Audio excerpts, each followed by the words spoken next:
शुद्ध आत्मा को अनंत वंदन नमन। एक कवि की बहुत सुंदर पंक्तियां हैं। कवि ने 2 लाइन में लिखा है, इस दुनिया के अजीब मेले में, इस दुनिया के अजीब मेले में कोटि कोटि मानवों के बीच में मैं मात्र अकेला हूँ। इस दुनिया के अजीब मेले में कोटि कोटि मानवों के बीच में भी मैं मात्र अकेला हूँ। हकीकत है ये, लगती है, दिखती है, अनुभव में आती है। क्योंकि अब आपके सामने 3 शब्द हैं, लगती है हकीकत, दिखती है हकीकत। लगना और दिखना एक ही बात है, क्योंकि जो दिखता है वो लगना शुरू हो जाता है। अब दिखता लगता ऐसा है कि दुनिया के अंदर इस मेले में इतने लोग आमने सामने प्रतिदिन आपको टकराते हैं, मिलते हैं, बात होती है, निकल जाते हैं आगे, लेकिन कोटि कोटि यानी करोड़ों करोड़ों के अंदर कोटि कोटि मानवों के बीच में भी मैं तो मात्र कैसा हूँ, अकेला हूँ। यदि ये एहसास, यदि ये भाव, यदि ये गहराई समझ में आ जाए इस कवि की, तो कहते हैं संबंधों में संबोध जागे बिना नहीं रहता। संबंधों में संबोध नहीं जागा आज तक, क्योंकि हम सोचते हैं मेरे में कितना बल है, मैं अकेला नहीं हूँ। कितना बल है, मेरी पार्टी में कौन कौन है। एक व्यक्ति किसी एक व्यक्ति से टकरा गया, और जब टकरा गया उसकी स्थिति ये थी, क्योंकि उसे बल था। किसका बल था? बाहु का बल नहीं था, अपने शरीर का उसे बल नहीं था, उसे अपने रिश्ते नाते का बड़ा बल था। उसे बड़ा भरोसा था कि मेरे रिश्तेदार जितने हैं वो बड़े बड़े लोग हैं, बड़े अमीर लोग हैं, कोई आईएएस है, कोई ऐसा बड़ा स्टेटस जिसका है। यानी उसे ऐसा लगता था मैं बड़ा बलवान हूँ, मैं इस व्यक्ति से टक्कर ले सकता हूँ, क्योंकि मुझ में बल है। किसका बल है? किसका बल है?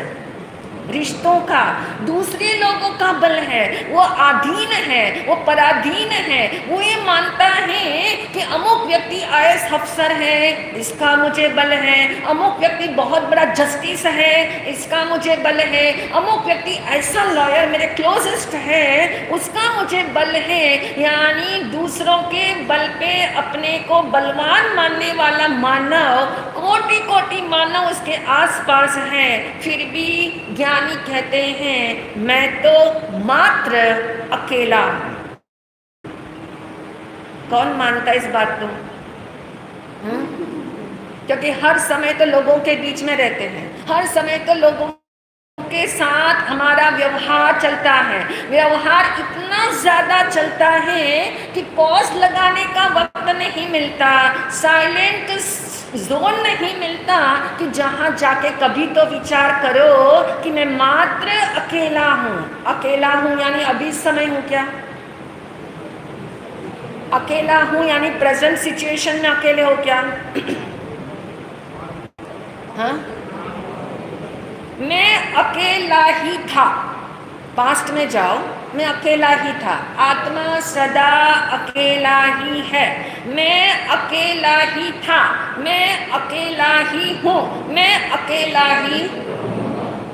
यदि ये अंदर में पूरा ये भावों से भर जाए और सत्य समझ में आ जाए, कितने लोग मेरे इर्द गिर्द हो, बहुत लोग मेरा मान सम्मान करते हो, बहुत सुविधा का मेरा ध्यान दूसरे लोग रखते हो, मेरे फैमिली मेंबर इतने स्नेहशील हैं, इतना ध्यान रखते हैं, इतनी सुरक्षा का ध्यान रखते हैं, ओवर प्रोटेक्टिव रहते हैं, इसके बावजूद भी सत्य क्या है? सत्य क्या है? कितना सुविधा के घेरे में रहो, कितना सुरक्षा के घेरे में रहो, कितने मान सम्मान के घेरे में रहो, कितना आपने जो जो चाहा वो सब पुण्य के फल आपको मिले, लेकिन याद ये रखना सत्य, फिर भी मैं कैसा हूँ? मैं अकेला हूँ। मेरी जर्नी अकेले की है, अकेले ही जाना है, अकेले ही इस दुनिया में आए थे, कोई साथ नहीं जाएगा, मैं अकेला हूँ। ये उदासी वाला अकेलापन है, इसको टटोलना है। क्योंकि कई लोग बहुत ज़्यादा ऐसी बातें जब सुनते हैं ना तो उदास हो जाते हैं। उन्हें लगता है जब मैं अकेला हूँ यानी उन्हें डिप्रेसिव फील होता है, उन्हें लगता है मैं कुछ हूँ ही नहीं, क्योंकि मैं तो अकेला हूँ, मेरा कोई इस दुनिया में नहीं है, मैं किसी का होता नहीं हूँ। यानी उन्हें ऐसा लगता है मैं बड़ा कमज़ोर हूँ, मैं बड़ा निर्बल हूँ, मेरा कोई दुनिया में नहीं, और ऐसा मान करके वो अपने आप को अकेला मानता है। ये अकेलापन कैसी चीज है? डिप्रेशन लाने वाली चीज है। ये अकेलापन ऐसा है जिसको हम कहेंगे नेगेटिविटी है, क्योंकि अकेलेपन को हमने कैसे घटा दिया।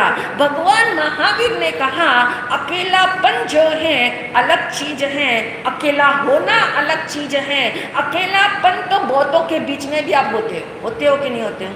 बहुत लोग आपके साथ हैं, फिर भी कई बार आप देखते हो कोई साथ नहीं, आप अकेले ही रहते हो। आप अकेले में ही रहते हो क्योंकि आपको ये पता है सब अपने अपने में है, कोई किसी में रहता ही नहीं है। रहने को साथ है, कहने को साथ है, लेकिन सब अपने अपने में रहते हैं। क्यों रहते हैं अपने अपने में?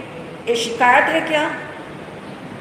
ये शिकायत है कि सब अपने अपने में रहते हैं, कोई किसी को हेल्प नहीं करता, कोई किसी को सहयोग नहीं देता, सहयोग देता भी है तो इतना ऊपर से सहयोग होता है जिसको हम क्या माने कि ये व्यक्ति से मेरा अपनापन है, इस व्यक्ति से मेरा इमोशनल जो है रिलेशन है, ऐसा हम कैसे मान ले।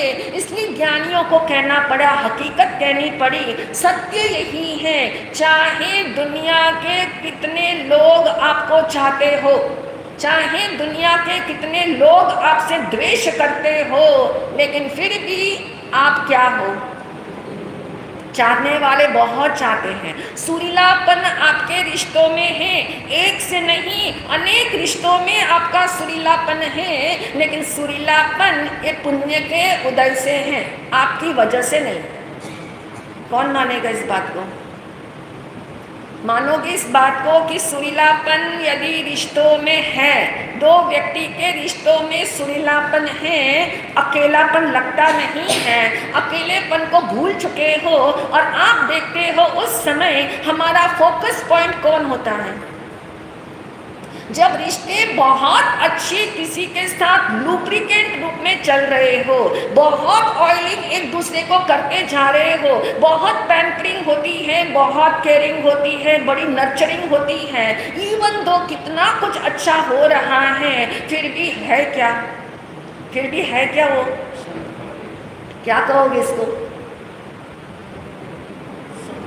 क्योंकि इसी को समझना है, क्योंकि अकेलापन उस समय लगता नहीं, उस समय ये ख्याल में नहीं आता। उस समय तो हम सोचते कितना बल मुझ में आ गया, कितना मेरा पुण्य का उदय है कि सब रिश्ते मेरे मीठे मीठे हैं। लेकिन आप जानते हैं मीठे फलों में ही कीड़े लगते हैं कि नहीं लगते हैं? जहाँ रिश्ते मीठे हैं वहाँ बेभान होने की पूरी संभावना है, वहाँ होश को खत्म होने की पूरी संभावना है, वहाँ ज्ञान हमारा लुप्त हो जाता है, वहाँ विवेक हमारा रहता ही नहीं है। इसलिए ज्ञानियों को कहना पड़ा कि याद रखो, अकेलेपन को दूर करने के लिए ये रिश्ते नाते नहीं हैं। अकेलेपन को दूर करने के लिए मैंने रिश्ते नाते बनाए, ऐसी बात नहीं है। तो हकीकत क्या है, ये रिश्ते नाते किस वजह से चल रहे हैं, ये संबंध क्यों चल रहा है? अकेलेपन को दूर करने के लिए मात्र हम संबंध नहीं बनाते, हम किस वास्ते संबंध बनाते हैं? नहीं, किस वास्ते? हमारे अंदर के कोर एरिया में क्या चीज है?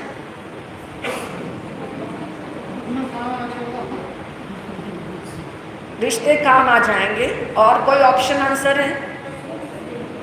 हाँ जी शीतल। हाँ, गुजारा करने के लिए, ऐसा कर्मों का। ओके, हाँ। और कोई ऑप्शन है?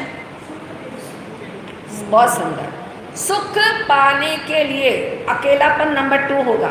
यानी हमारी मूल बहाव ये है, यदि मैं दूसरों से जुड़ता हूँ तो मुझे क्या चाहिए? दूसरे से सुख चाहिए। दूसरा मुझे सुख देगा, दूसरे से मुझे सुख मिलेगा, दूसरा व्यक्ति मेरा ध्यान रखेगा, दूसरे व्यक्ति का मैं उतना ध्यान रखूं ताकि वो क्या करे? मेरा ध्यान रख सके। यानी ये सब हमारी कैलकुलेशन चलती है। ये कैलकुलेटिव माइंड ऐसा है, पहले सेटिंग बिठाते हैं, पहले माइंड में सेटिंग बिठाते हैं, मैं इसका ध्यान रखूं, मैं बच्चों का ध्यान रखूं ताकि बच्चे क्या होंगे भविष्य में? मेरा ध्यान रखेंगे। ये हमारी सेटिंग माइंड में चलती है कि मैं इसका ध्यान रखूं, इनकी परवरिश का ध्यान रखूं, इनको जो चाहिए वो मैं दूं ताकि भविष्य मेरा ऐसा हो कि ये मेरा ध्यान रखेंगे।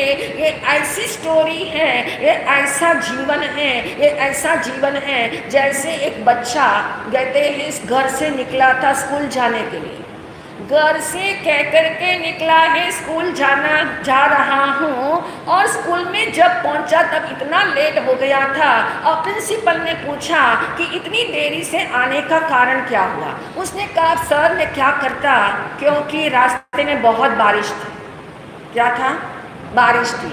बारिश के कारण रास्ते में जो मिट्टी थी वो बड़ी फिसली वाली मिट्टी थी, इतनी फिसलन वाली मिट्टी थी कि मैं एक कदम उसके स्कूल की तरफ रखता था और वो फिसलन वाली मिट्टी मुझे जो है मेरे कदमों को 10 कदम मेरे घर की तरफ ले जाती थी। बच्चा क्या कहना चाह रहा है?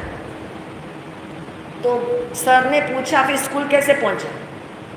जब तू मुझे ये कहता है रास्ते में इतना फिसलन था, इतना फिसलन था, आना तो चाहता था मैं टाइम पे स्कूल, लेकिन हुआ ऐसा कि मैं एक कदम नहीं रखना चाहता, मैं एक कदम रखूं स्कूल की तरफ और 10 कदम मैं अपने घर की तरफ जाता था। तो पूछा मास्टर ने, सर ने पूछा हुआ कैसे, आया कैसे तू? तेरे को तो घर पहुंचना चाहिए था। जब 10 कदम तेरे घर की ओर तू जाता था तो तू स्कूल कैसे पहुंचा?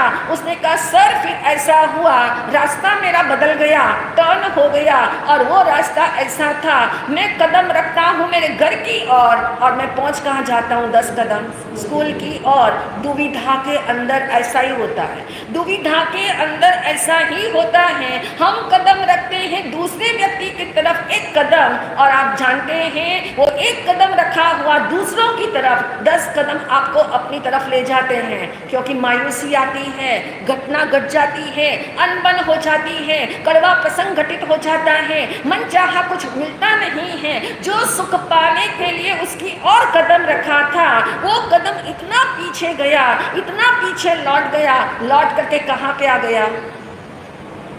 अपनी तरफ लौट करके अपनी तरफ आना था। लेकिन वो आने का ढंग ऐसा था, इतना पेसिमिस्टिक ढंग था, इतना उदासी वाला ढंग था, इतनी नेगेटिविटी थी, इतनी शिकायतें दूसरों के लिए मन में भरी हुई थी अपनी ओर आते आते, कि फिर अपनी ओर आना भी क्या हो गया? नहीं आने के बराबर। अपनी ओर आकर के भी हम अपनी ओर नहीं आ पाते, क्योंकि दुनिया चाहे किसी को चाहती हो, लेकिन हम दुनिया से क्या चाहते हैं कि दुनिया मुझे चाहे, मैं सबको चाहूँ ऐसा नहीं, कोई मुझे चाहे, लेकिन रिश्तों के अंदर जब बहुत सुरीलापन होता है, आई और यू का कनेक्शन ऐसा है जो बहुत हार्मोनाइज होकर के चल रहा है, उस समय आप देखते हो क्या होता है, घटना क्या घटती है।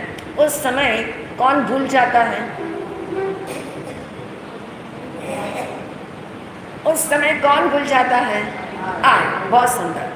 यानी आई और यू के बीच में कनेक्शन है।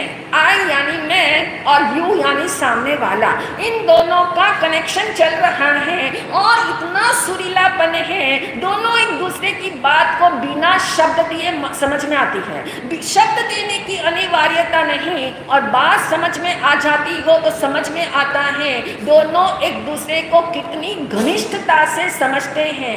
यानी एक होता है प्रेम करना और एक होता है समझ पाना। बहुत अंतर है।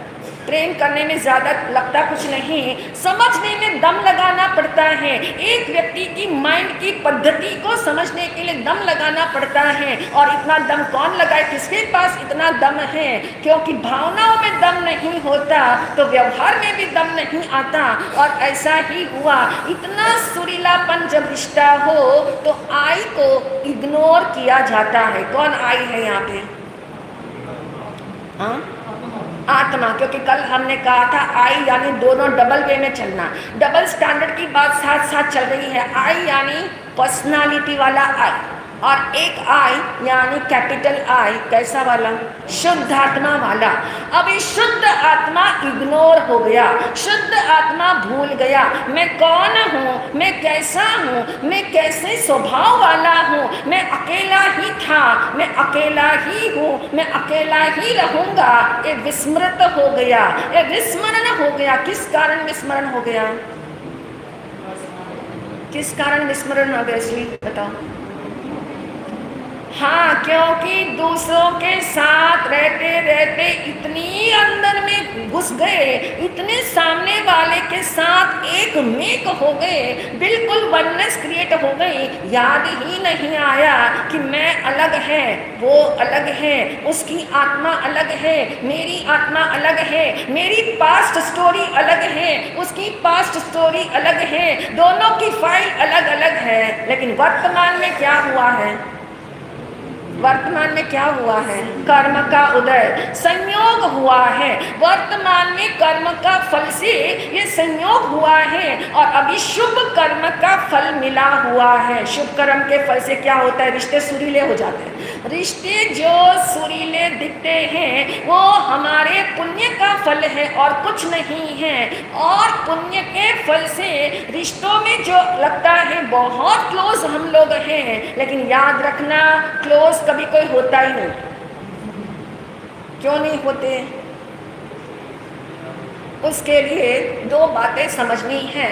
एक शब्द है व्यवहारिक सत्य, शब्द याद रखना, व्यवहारिक सत्य, और दूसरा है पारमार्थिक सत्य। एक शब्द व्यवहारिक सत्य और दूसरा शब्द है पारमार्थिक सत्य।